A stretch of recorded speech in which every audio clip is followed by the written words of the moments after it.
my name is Alex Vasilakos, and I am the new co-director of Young Artists at Play this year, or as we so fondly like to call it, YAP.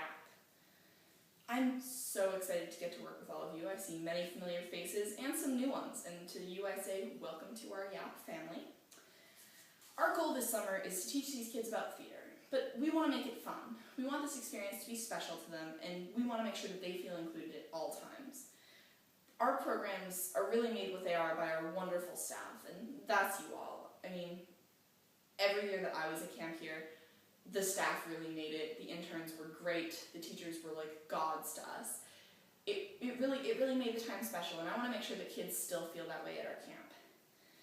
And before we can start our summer, we do need to go over just a few rules and regulations. I know a lot of you have been here before, but it's nice to refresh and go over the rules for the newbies. Rule number 1, safety. Never leave the children unattended. Never. There are going to be enough interns in each group so that there's one intern for each 7 children, and that should be a good rule. Is it 7 children per person, unless they're in class and the teachers dismiss the interns for their breaks. However, interns, lunchtime is not your break. Lunchtime is the teacher's break, and that's when you guys get to take the kids outside and they can run around and be free, because they're not allowed to run inside, unfortunately. We can't risk it. It could cause so many issues for us and for the theater and our program, and we really want to be able to continue doing this. We've been doing this for 15 years, and it's been going really well. And next, no sitting on the side of the stage. Even you guys interns, I know that you're not going to fall off, and you think it's fine, but when the kids see you do it, they want to do it. So just set a good example and be ready just for anything that they might say, oh, well, you were doing that. You have to be a good example. Lunch and snacks must be eaten outside. We cannot eat inside the theater. We've had issues with crumbs and ants and things getting ingrained into the carpets, and they just renovated the theater, and I really hope that we can respect that. Please, everyone, make sure that the kids eat snacks outside. The only thing that is allowed in the theater is water. No other drinks, no tinted water drinks, nothing. Even you guys interns, I know you're not going to spill, no coffee in the theater. And last safety rule, health forms must be turned in on the first day of camp. Guys, really, it's really important. If we don't have the safety information about these kids, we could be liable for a lawsuit. So if by the end of the first day of camp, we don't have a safety and health form from their parents, they can't come back until we have one. And as much as we hate doing that, that's the rule, and it could cause so many problems for us and you guys and the kids. We want to make sure that everybody's safe here.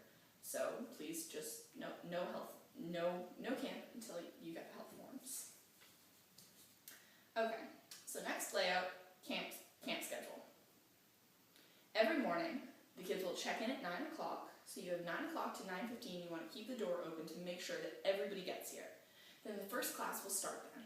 So once the first class starts, which I'm going to use an example, music. Let's say music is the first class. So Cassandra, who runs music, will be there in the morning. She'll teach until 10:15. Then the interns will take you guys, and they'll take everybody outside for a snack. So after snack, let's say Jan will come in for choreography. Choreography's great. The kids always love it. That's a blast. That's generally a good time for the interns to take their break and check your phones, make sure everything's okay, check in with me. Just be sure that you're back for lunch. So after Jan's hour and a half long block with the kids, then you guys will take them outside for lunch. You'll sit in the park. Sometimes teachers will come with you, sometimes they won't. It's a really good time. You guys just need to make sure that you're watching the kids and interacting with them, but you're obviously free to have your own conversations as well. Just make sure the kids' safety is our first priority. Now, we have 2 buildings this year. We have Liberty Hall, which is the theater building, which all of you know, and it has the stage, and it's beautiful. Now, we need to be really strict with the kids in that building as far as safety and everything goes, because that really is a great building, and we just need to make sure that we keep it clean and be respectful of their space. Now, when you're at Liberty Hall, you should be parking in the Brown Street parking lot. It is the Immaculate Conception, the church's parking lot, and they've been generous enough to let us use their space for the last few years. It is great. Now, our second space is Bagshaw Mills.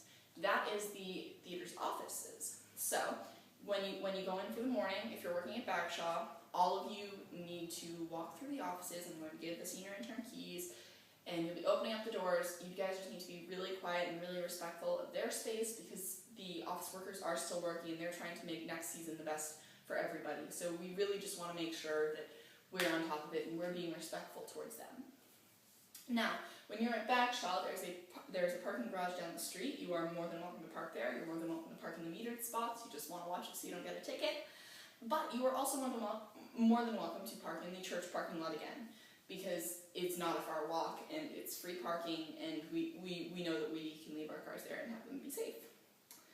Now, at the end of the day, when the parents come to pick the kids up, you need to make sure that unless you are otherwise notified by their parent, that the children are not leaving with anybody that is not their parent, essentially. So if they want to have a play date, you need to make sure that both parents are aware of this and that the kids tell them, make them sign things, they need letters, you need to know. Everybody needs to be aware of this. Like, the kids can't just tell you, the parents need to tell you. Usually everybody's really good about that, and everybody makes friends and they go on play dates and they have a blast, but we just want to make sure that everything is going well, and we can't be responsible for any kids that go to the wrong place.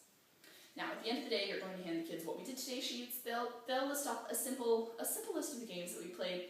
That way the parent can ask, oh, what's this game? And the kid can explain it to them. It kind of creates a conversation between the parent and the child, so that the parents know what they're paying for camp, essentially. So, after that, at the bottom of the sheet, you should probably just write, bring 2 snacks per day, bring 1 lunch, bring lots of water, don't wear skirts, just the simple stuff that maybe the little kids won't remember. You won't need to make these sheets for high schoolers because obviously they're competent in talking to their parents and dressing themselves and packing their own food. But just the little kids tend to forget that stuff sometimes. So it's definitely good to check out. You should definitely make sure that you are playing appropriate games for these campers' ages. So you shouldn't be playing Boppy Boppy Bop with the 1st through 3rd graders. Trust me, I tried that. It was really not a good idea. They did not take well to it. It ended badly. I learned never to do it again. For them, you should probably stick to games more like Giants, Blizzards, and Elves. It's pretty self-explanatory, almost like tag. They should just know that that's where they should be, and you guys should know that. And with the middle schoolers, you can play more intense games, more like Boppy Boppy Bop or Big Baby or 2-sentence trios. Things that require a little bit more skill and intellect.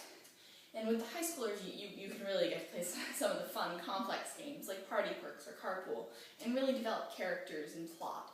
So it's really great, and all of those can work towards building their performance. Which for the 1-week programs, you should probably start talking about on Monday afternoon, I'd say. And for the 2-week programs, directors, I would say probably Wednesday afternoon. That way the kids are familiar with their group and ready to work as an ensemble. Now, directors, there are 3 of you for each program, and I'm so happy. We have a choreographer, a musical director, and director. And that is a lot of people working. So, interns, you are not the directors. You're here to help us out. And a lot of times, we will ask for your input, and that is great when you give it. But a lot of times, we really do have an idea of what we're doing. So, unfortunately, we haven't had many issues with this in the past, but please just kind of keep your opinions to yourself until the end. And I think that is the end of my presentation. So I cannot wait for the summer to begin. Really, I have looked at the camper list. It looks like we have really great groups this year. We have so many returning campers and so many new campers, and we need to go make this summer great for them.